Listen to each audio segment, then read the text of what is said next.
Olá, muito boa tarde para você que nos acompanha pela TVE, pela Rádio Espírito Santo e pelo YouTube. Que bom que você está aqui valorizando a comunicação pública do Espírito Santo.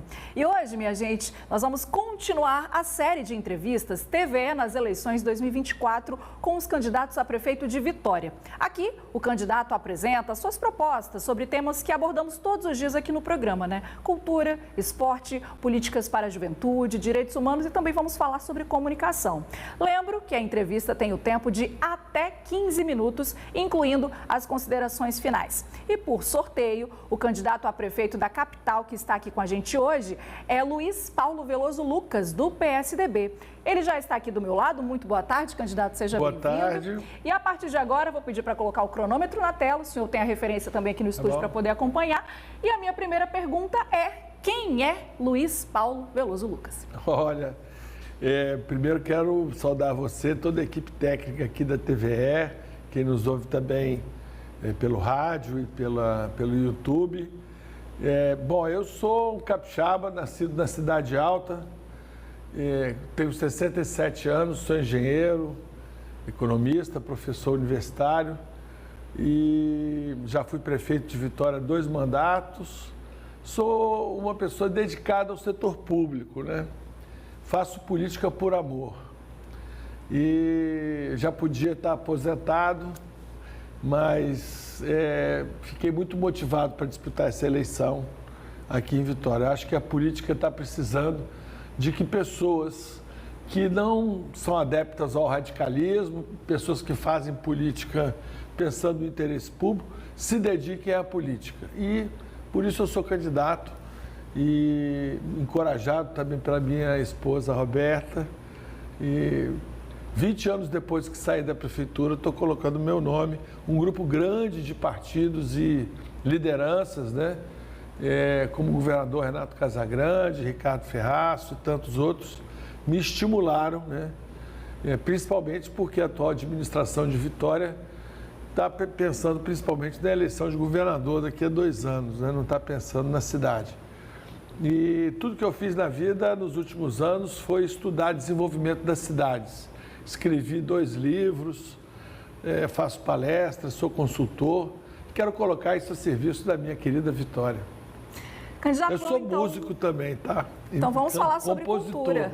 Vamos começar falando também sobre cultura. Vitória é a única cidade aqui da região metropolitana que tem uma secretaria de cultura autônoma, né? Hoje sem estar vinculada, por exemplo, ao turismo ou ao esporte, né?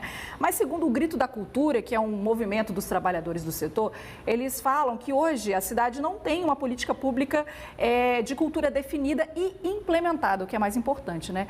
Caso eleito, o que o senhor pretende fazer? Como gerenciar essa secretaria? Olha, o primeiro secretário de Cultura de Vitória foi o Divaci Martins, que era um dos meus melhores amigos, faleceu ano passado.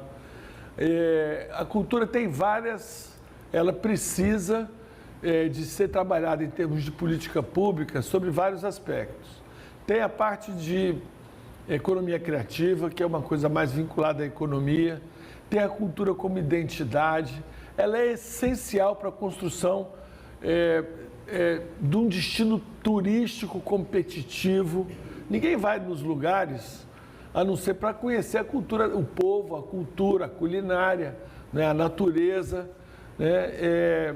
Eu, quando fui prefeito da primeira vez, eu trouxe de volta o desfile da escola de samba, que há anos estava esquecido, né? Eu vou ter uma política cultural extremamente ativa, presente na vida da cidade, um calendário cultural ao longo do ano, né? Cultura, arte é essencial na vida de qualquer cidade que tenha qualidade de vida e que se pretenda ser um destino turístico atrativo para visitantes.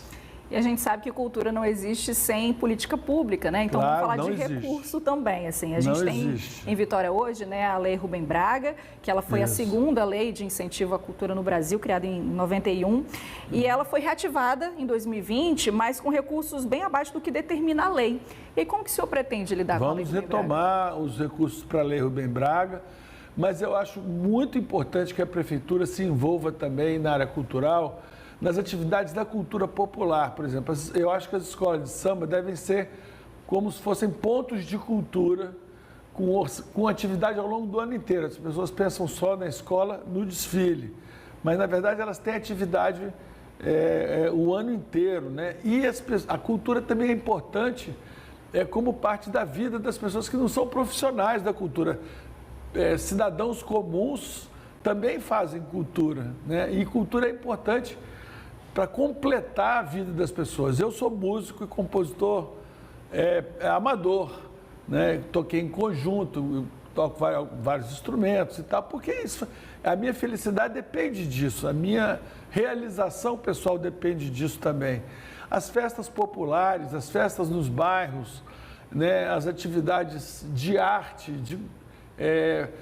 são muito importantes para a vida da cidade. Você pode ter certeza, e os nossos ouvintes aí, telespectadores, podem ter certeza que Luiz Paulo, prefeito, vai dar uma prioridade absoluta à cultura. Prioridade, inclusive, com recurso no orçamento. A gente sabe também que o artista precisa de palco, né? Claro. E hoje o artista capixaba aqui da capital tem uma dificuldade de encontrar esses palcos, né? Porque são poucos espaços, por exemplo, da prefeitura também, os espaços culturais independentes da cidade não têm uma linha de fomento e até a liberação para evento cultural em espaço público, né? É uma dificuldade, assim. Então, como que o senhor pretende lidar com essa realidade? Todos os lugares, eu moro em Fradinhos, eu passo por ali por Jucutuquara, fico olhando o mercado de São Sebastião fechado, né, sem atividade. E eu acho que tem espaços privados também. Por exemplo, por que não ter um incentivo a que exista música nos shoppings, nos espaços privados, música na rua?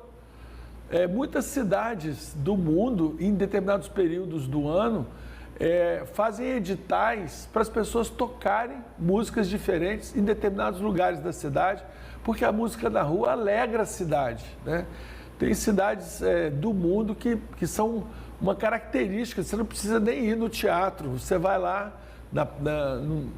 numa determinadas épocas do ano, você vai ouvir os alunos de música clássica, vai ouvir música clássica em alguns lugares, vai ouvir jazz, vai ouvir rock, vai ouvir hip hop, vai ouvir todo tipo de música na cidade. Isso, inclusive, é bom para a segurança da cidade. Falando agora, então, já que o senhor falou de espaços culturais, né? Porque hoje, pela prefeitura, a gente tem a Casa Porto, tem o Museu do Pescador na Ilha das Caieiras, né? Que, inclusive, não tem nem acervo, tem o Museu Capixaba do Negro, né? Então, são equipamentos, assim, que não têm tido, né, a assistência que a gente imagina para que tenha um bom e pleno funcionamento, assim. Então, como que o senhor pretende lidar, gerenciar esses espaços que existem e se pretende criar novos, talvez? Não, eu acho que uma coisa interessante a gente ver lugares que funcionam bem e o modelo de gerenciamento. Na minha época, a FAFI era uma escola de teatro e dança. E quem administrava a FAFI era uma organização social, uma OCIP, né? Então ela tinha liberdade, tinha atividade o ano inteiro. A prefeitura pagava pelo serviço, tinha um caderno de encargos da OCIP, né? E depois que eu saí, a OCIP acabou e as atividades da FAFI ficaram muito pobres. Então, esse modelo de organização social, ele dá mais liberdade para fazer.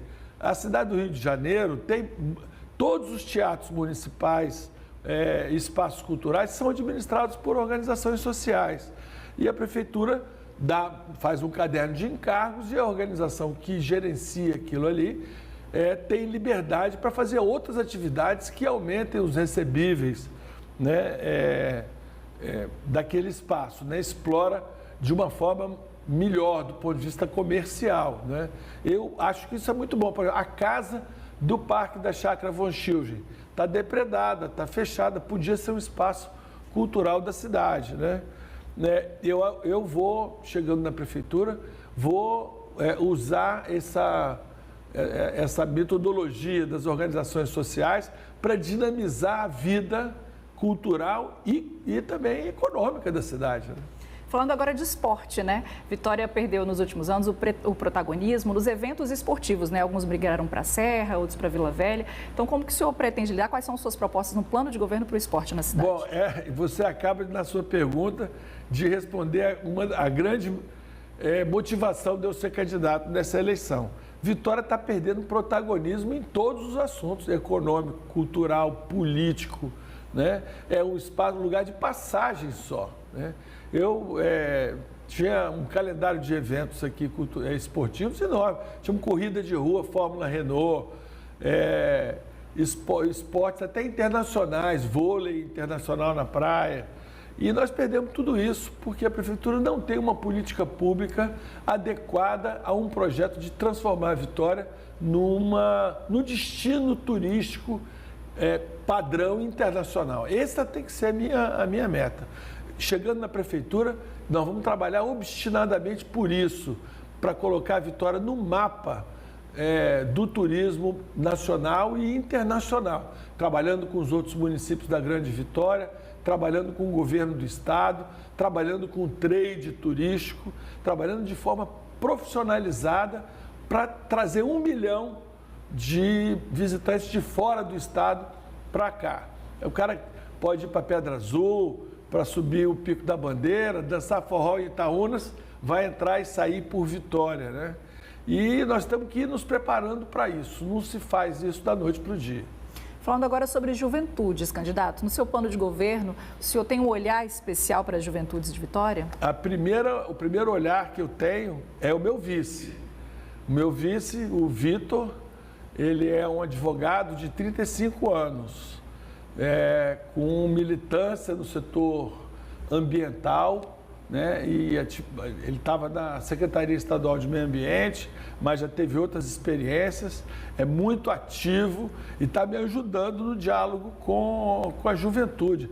Ele abriu para mim os olhos em relação, por exemplo, ao tema da habitação para o jovem, né? A valorização imobiliária de Vitória pode ser uma boa notícia para os donos de imóvel ou para o investidor, mas para os jovens, nós estamos expulsando os jovens daqui. Precisamos de uma política pública de habitação de interesse social para baixa renda e também para os jovens. Por exemplo, na revitalização do centro, poderíamos ter também projetos imobiliários incentivados para atender a população mais jovem, né? O jovem é muito importante para a vida econômica da cidade. E nós vamos ter um olhar, sem dúvida nenhuma, especial, transversal, em todos os assuntos voltados para o jovem. Falando de direitos humanos, né? A gente entende que o direito humano é o básico que todo ser humano precisa para viver com dignidade, né? Como que o senhor deseja garantir isso para o morador de Vitória, considerando a diversidade, a diferença entre as pessoas, seja de gênero, de classe, de religião? Nós vamos ter uma política pública ativa, né, de combate às desigualdades e a discriminação de todo tipo. Quando eu fui prefeito, nós tínhamos a Secretaria de Cidadania e Segurança Pública, porque a segurança pública também é um direito humano, direito de ir e vir, né?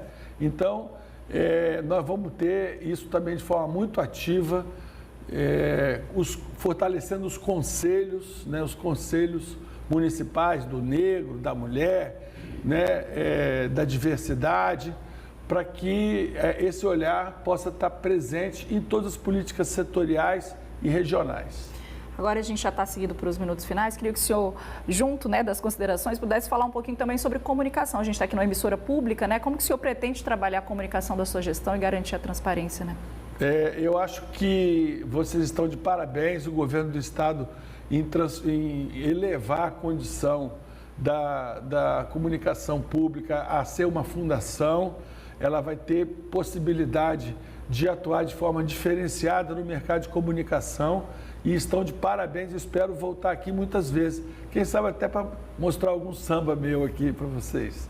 Mas eu quero falar nesse momento com quem está nos ouvindo e nos assistindo, pedindo o seu voto no 45 no domingo, né? Domingo é o dia que Vitória vai escolher seu destino, o seu caminho, né? Se vocês acham que a administração atual merece a reeleição, se esse caminho é um caminho que é correto, é aprovado, mesmo o prefeito sendo declaradamente candidato a governador e está utilizando a prefeitura exclusivamente como trampolim para um projeto de poder, quer dizer, não tem nenhum tipo de compromisso com o interesse público, né? Administra do ponto de vista fiscal de forma equivocada, juntar dinheiro 3 anos para fazer um pacote de obra sem planejamento no último ano. É uma coisa muito ruim para a cidade, um modelo de gestão autoritário, centralizador. E eu tenho para oferecer um caminho de mudança com os pés no chão, porque o Luiz Paulo você conhece. Eu já fui prefeito 8 anos. Não é um salto no escuro, é uma mudança para um caminho comprometido com o interesse público e com a construção de prosperidade em Vitória, progresso, aproveitamento dos nossos ativos ambientais, naturais, históricos, culturais, humanos. Vitória pode ser muito mais do que se for administrada por alguém que tenha esse compromisso, tenha liderança, saiba dialogar com as forças de mercado, com os demais níveis de governo, né, e possa ter a capacidade de fazer políticas públicas inteligentes e humanas para serem resolutivas.